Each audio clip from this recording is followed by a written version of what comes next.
La batalla de Covadonga y Don Pelayo. La batalla de Covadonga tuvo lugar en un paraje próximo a Cangas de Onís, entre los astures, que poblaban las zonas montañosas de Asturias, y las tropas de Al-Ándalus, que resultaron derrotadas. Hoy en día existen dos opiniones sobre el año en el que tuvo lugar la batalla de Covadonga. Claudio Sánchez Albornoz la situó durante el Valiato de Ambasa, en el 722 DC, pero otros estudiosos sostienen que tuvo lugar durante el gobierno de Alur, en el 718. La batalla de Covadonga fue la primera victoria de un contingente rebelde contra las fuerzas musulmanas, la de la cristiandad en Iberia, desde la conquista musulmana del 711 al 718. Finalizada la batalla se creó un principado cristiano independiente en las montañas de la península, que posteriormente se convertiría en el reino de Asturias, y de otros reinos cristianos, así como en un bastión de la resistencia cristiana a la expansión del dominio musulmán. Consecuencia de ello, la batalla de Covadonga ha sido considerada como el catalizador de la Reconquista. Algunos autores han considerado la acción bélica del episodio de Covadonga como el inicio de la reconquista del dominio cristiano sobre toda la península ibérica, pero esta visión ha sido ampliamente cuestionada, ya que para unos, la batalla de Covadonga nunca existió y atribuye su invención a la corte de cronistas del rey Alfonso III, quien tuvo muchos problemas para la continuidad de su reino en las fechas cercanas al año 900, unos 150 años después de la supuesta batalla, de la que no hay documentos musulmanes ni cristianos del siglo VIII, mientras que otros aseguran su existencia y de esta manera la escaramuza de Covadonga señalaría el triunfo local de la rebelión y el afianzamiento del caudillaje carismático de Pelayo, así como de la alianza entre los visigodos refugiados y la aristocracia indígena, lo que supuso el nacimiento de un nuevo núcleo local que se extendió y fue el germen de los reinos de Castilla y de León. A este respecto es interesante recordar una noticia que puede ser tomado como precedente de lo acontecido en la celebérrima batalla que dio fama a Pelayo, y es que, a decir de las crónicas visigodas, en el año 680 el rey Wamba puso rumbo a Asturias para sofocar una revuelta. Coincide esta noticia con los hallazgos de las últimas excavaciones arqueológicas llevadas a cabo en el entorno del Pico La Boya y el Homón de Faro, ambos en la vía Carisa, punto de entrada a Asturias desde la meseta. En este entorno aparecen una serie de construcciones defensivas utilizadas en esta temprana Edad Media, pero en una época anterior a los sucesos de Covadonga. La localización de estas murallas, junto con la noticia de la campaña de Wamba, nos da idea de la existencia de un poder local, celoso de su propia libertad y que es capaz de movilizar grandes cantidades de hombres y recursos materiales para organizar su defensa, en una zona que supera los 1500 metros de altitud.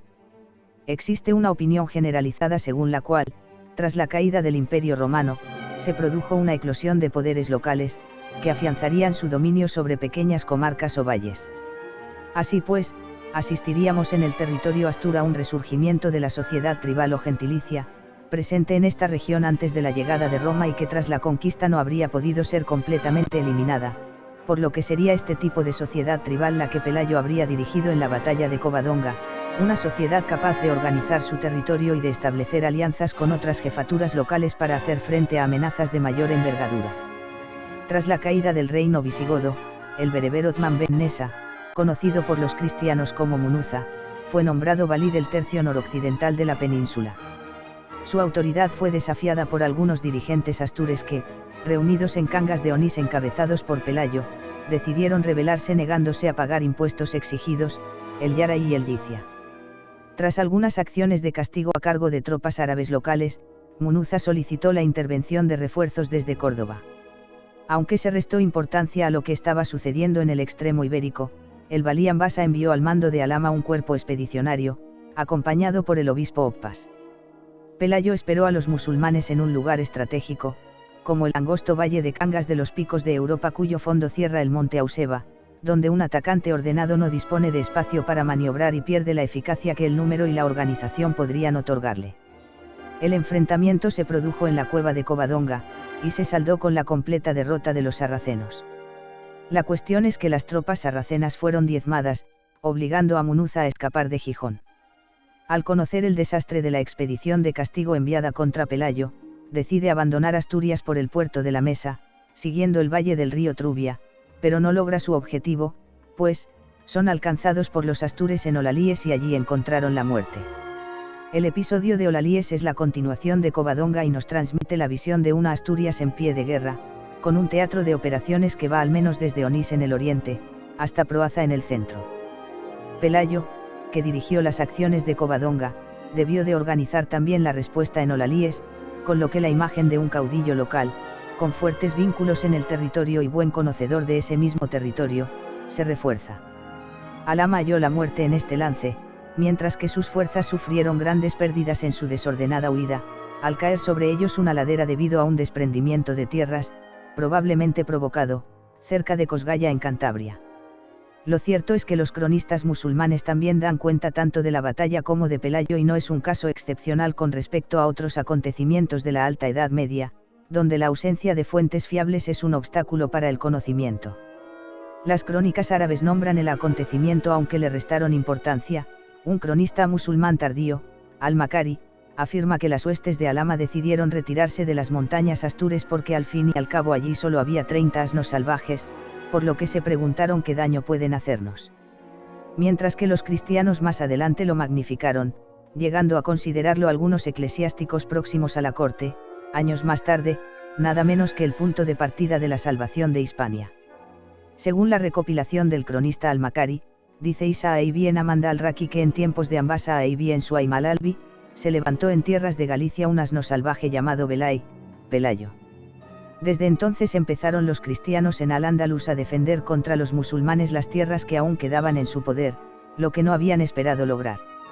Según las crónicas de Alfonso III, crónica de Albelda, Alcama entró en Asturias con 187.000 hombres. Pelayo estaba con sus compañeros en el monte Auseba y que el ejército de Alcama llegó hasta él y alzó innumerables tiendas frente a la entrada de una cueva. El obispo Oppas subió a un montículo situado frente a la cueva y habló así a Pelayo: Pelayo, Pelayo, ¿dónde estás? El interpelado se asomó a una ventana y respondió: aquí estoy. El obispo dijo entonces: juzgo, hermano e hijo, que no se te oculta cómo hace poco se hallaba toda España unida bajo el gobierno de los godos y brillaba más que los otros países por su doctrina y ciencia, y que, sin embargo, reunido todo el ejército de los godos, no pudo sostener el ímpetu de los ismaelitas. ¿Podrás tú defenderte en la cima de este monte? Me parece difícil. Escucha mi consejo, vuelve a tu acuerdo, gozarás de muchos bienes y disfrutarás de la amistad de los caldeos. Pelayo respondió entonces: ¿no leíste en las sagradas escrituras que la iglesia del Señor llegará a ser como el grano de la mostaza y de nuevo crecerá por la misericordia de Dios? Sea como fuere, Covadonga ha tenido una gran trascendencia como mito fundacional, además de haberse convertido la zona en un importante lugar de peregrinaje religioso al convertir la cueva en un importante centro de peregrinación mariana en España. La Virgen de Covadonga, conocida popularmente como la Santina, es una imagen de la Virgen María que se encuentra en la Santa Cueva de Covadonga. En el siglo XII se tallaron dos imágenes gemelas de la Virgen de Covadonga que acabaron una en el monasterio de San Juan de la Hoz de Cillaperlata y otra en el monasterio de Covadonga en Asturias, donde se conservaron durante siglos. Pero en el año 1777 un devastador incendio destruyó por completo el interior de la Santa Cueva asturiana y la talla de la Virgen de Covadonga se quemó, desapareciendo para siempre. La imagen de la Santa Cueva fue sustituida por otra de gran belleza. Es la patrona de Asturias. Según la tradición, la Virgen ayudó a los cristianos capitaneados por don Pelayo, provocando el desprendimiento de rocas en la conocida como Batalla de Covadonga, que diezmó el ejército árabe. Esta victoria es legendariamente considerada como el inicio de la reconquista y la reinstauración de los reyes cristianos en la península. Jaime Mascaró Munar.